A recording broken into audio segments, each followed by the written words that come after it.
There's one thing you might have noticed while coding so far. If you try to put something like this in here, color equals color.white,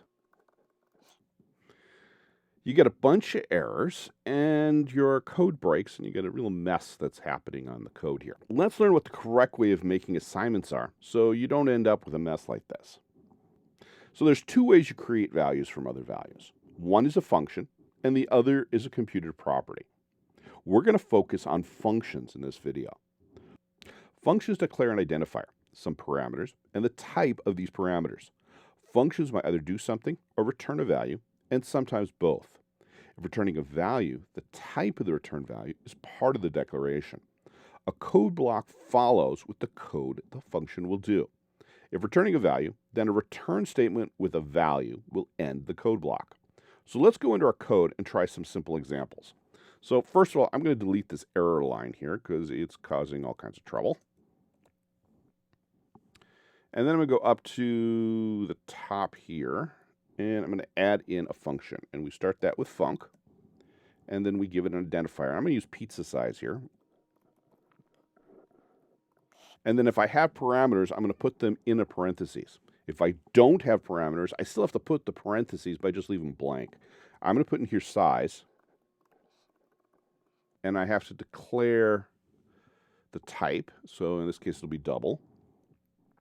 If I'm returning a value, I'm going to do a dash greater than sign, so I get like an arrow. And I'm going to put here what I'm going to return the value for the function. And this is going to be a string. And then I make the code block.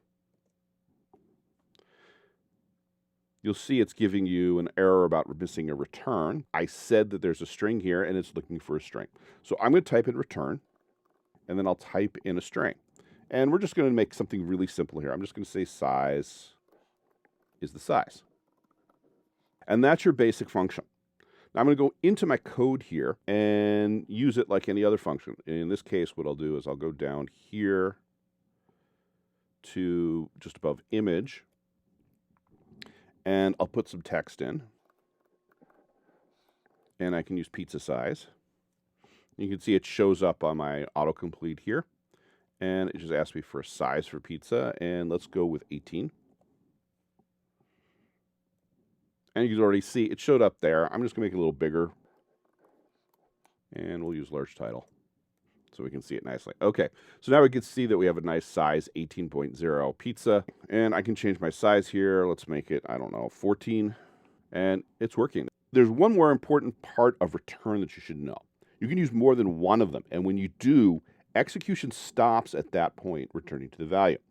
So instead of if else, if return return also works kind of well.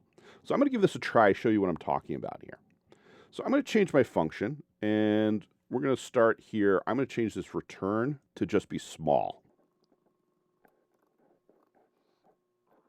And of course, it changes over in my preview. But now I'm going to add an extra line here.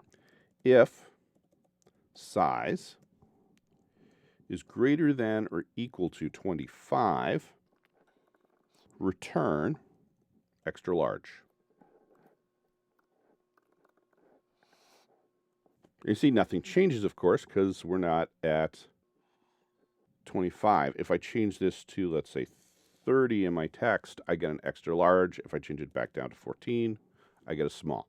So everything in the content view pizza size that is greater than or equal to 25 is now being changed. It stops execution if it's an extra large, and then goes back and returns the small for everything else. And I can keep doing that kind of pattern for all of my cases. So I can do if size is greater than or equal to, let's say, 18,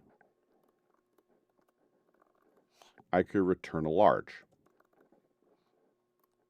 If size is greater than or equal to, let's say, 12, I could return a medium. And you can see my pizza now says medium. And I can go back down to where I changed the size here and try a couple different sizes and see that this is actually working. So I can put 10 here, I get a small. 14 gets me my medium. 20 gets me my large, and 27 gets me my extra large. We've so far looked at some simple types when we've been talking about Swift and SwiftUI, but there are a lot of types. As a general rule, anything capitalized could be a type. So for example, VStack is a type, and so is text. So you can make a function that returns a text. I'm going to go back here where I have my function, and I'm going to add another function. So let's do func. I'm going to do pizza order text. And I'm going to make another size here. I'm going to make it double. And I'm going to return a text this time.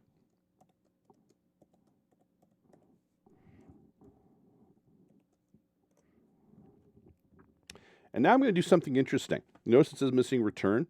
I'm going to do this on one line. If you do a statement in a function that's only one line long, you don't need the return. It's implicit that whatever value is here is going to be implicit.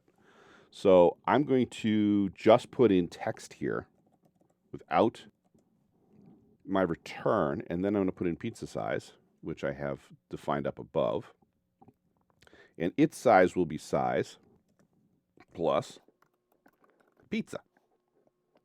So here I used a function I already made, the pizza size, and that's a string. I concatenated with the plus to the word pizza. If you're using concatenation like this, you always have to be careful with spaces, so make sure you put an extra space here. Otherwise, you're going to get stuff to run together. So make sure we put that space in there. All right, so we've got this now in place. I can go back down here to where I have text.